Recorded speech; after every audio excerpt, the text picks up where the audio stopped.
दीदी, इस घर में कितनी ज्यादा रोटियां बनती हैं। सही कहा छोटी, हमारी जिंदगी तो बस खाना बनाने में ही निकल जाएगी।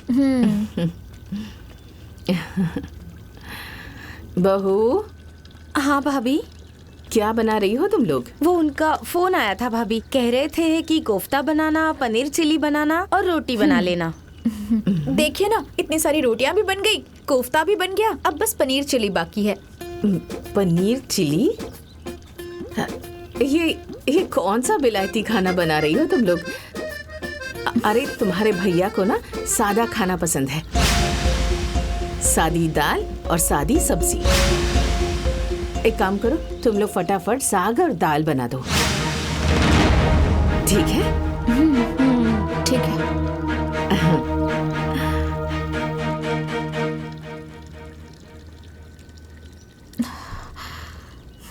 महारानी ऐसे हुक्म चलाकर चली गई जैसे हम कोई नौकरानी हो इस घर की।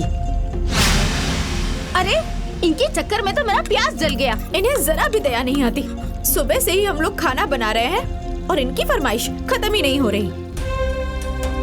अब मुंह फुलाकर क्यों बैठी हो? हमारे नसीब में तो सुख लिखा ही नहीं है। चलो उठो, साग धुल कर लाओ, मैं काट कर बना दूंगी। चलो उठो। ठीक है।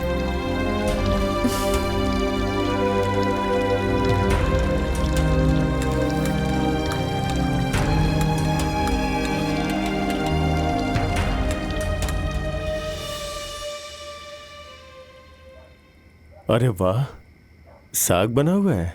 हाँ, आपको साग बहुत पसंद है ना, इसलिए साग बनवाया है। हाँ?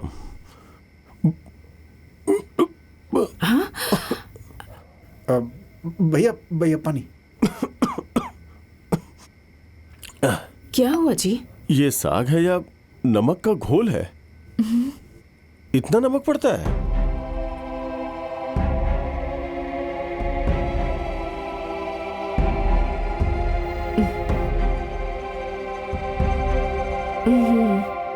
नमक तो थोड़ा ज्यादा हो गया है।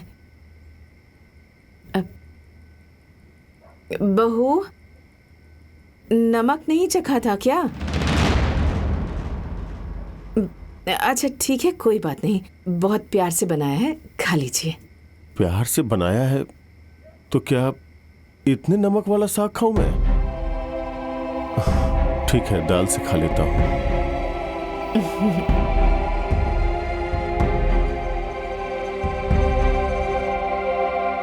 राधिका, इतना नमक डालते हैं साग में?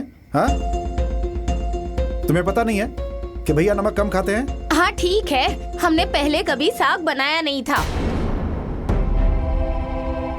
इसीलिए नमक थोड़ा ऊपर नीचे हो गया होगा। मैनेज करके खा लीजिए, बात का बतंगड़ बनाने की क्या जरूरत है?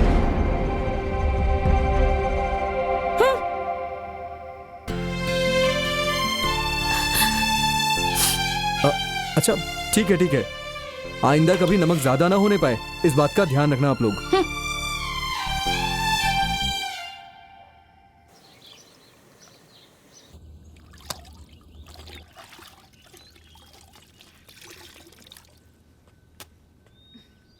बहू। हाँ? जब वॉशिंग मशीन निकली ही है तो हमारे भी कपड़े धो दो ना। वो क्या है कि हमने आज तक हाथ से धोए हुए कपड़े ही पहने हैं। अब तुम दोनों के आने के बाद हम दोनों पति पत्नी को ये वॉशिंग मशीन से धोए कपड़े पहनने को मिलेंगे। वैसे भी ना मुझे ये मशीन चलाना नहीं आता। हाँ, ये लो धो लो। आप हमारी सास नहीं है जो हर वक्त हम पर हुक्म चलाती है। जेठानी है तो जेठानी बनकर रहिए, सास बनने की कोशिश मत कीजिए। राधिका!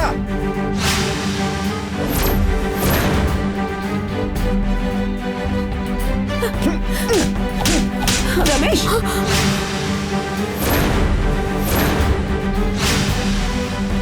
तुम्हारा दिमाग खराब हो गया क्या? हाँ? दिमाग खराब हो गया तुम्हारा?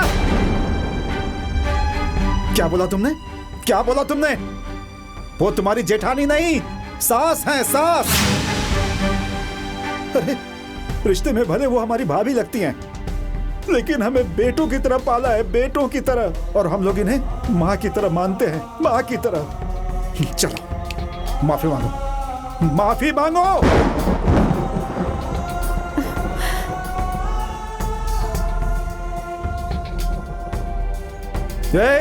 जाकर माफी मांगो, मांगो। जीजा जी, दीदी माफी नहीं मांगेंगी। इसमें दीदी की कोई गलती नहीं है। तुम चुप रहो, चुप रहो और अपनी जुबान बंद रखो, और हम पति पत्नी के बीच में अपनी बहन की तरफदारी मत करो, समझी? चलो माफी मांगो, अरे माफी मांगो। रमेश, दीदी, पागल हो गया है क्या? हाँ, तुमने बहू पर हाथ उठाकर ठीक नहीं किया। अरे हम लोग देवरानी जेठानी हैं, हमारे बीच हंसी मजाक चलता रहता है, और वैसे भी गलती इन लोगों की नहीं है, मेरी है। मैं ही तो हमेशा इन पर हुक्म चलाती रहती हूँ, और तुमने आकर हाथ उठा दिया इस पर। हाँ, अरे नई नवेली बहू है, थोड़ा टाइम लगेगा इसे। तुम्हें ऐसा नहीं करना चाहिए था। अब माफी मांगो इन लोगों से।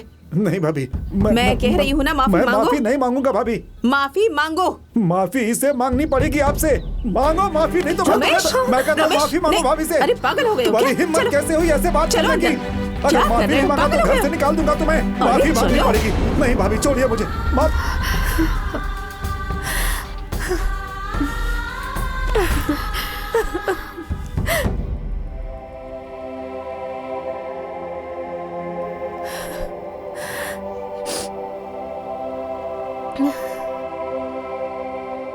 दीदी, आप सही कह रही थी। वो अपने आप को जेठानी कम और सास ज्यादा समझती हैं। आज उनकी वजह से आपकी आंखों में आंसू आए हैं। कल पता नहीं और क्या क्या होगा।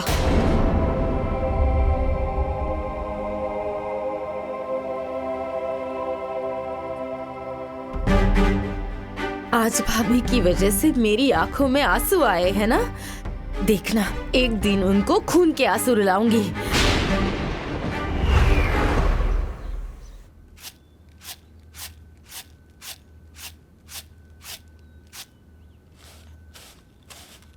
कितना ट्रैफिक जाम था, बाप रे।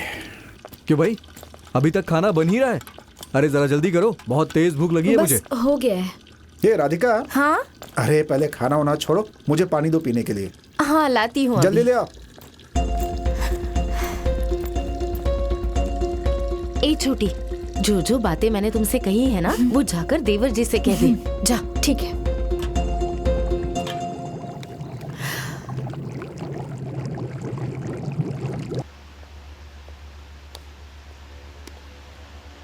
बहुत जोर से प्यास लगी थी। लीजिए, पानी पीजिए।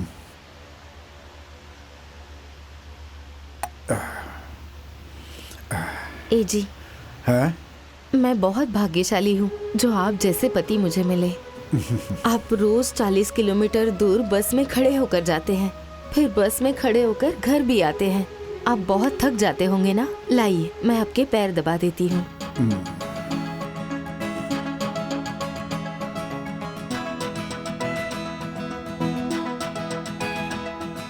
ए जी, अब मैं क्या कह रही थी, आप शहर में एक किराए पे मकान ले लीजिए ना, और मुझे भी वहाँ लेके चलिए।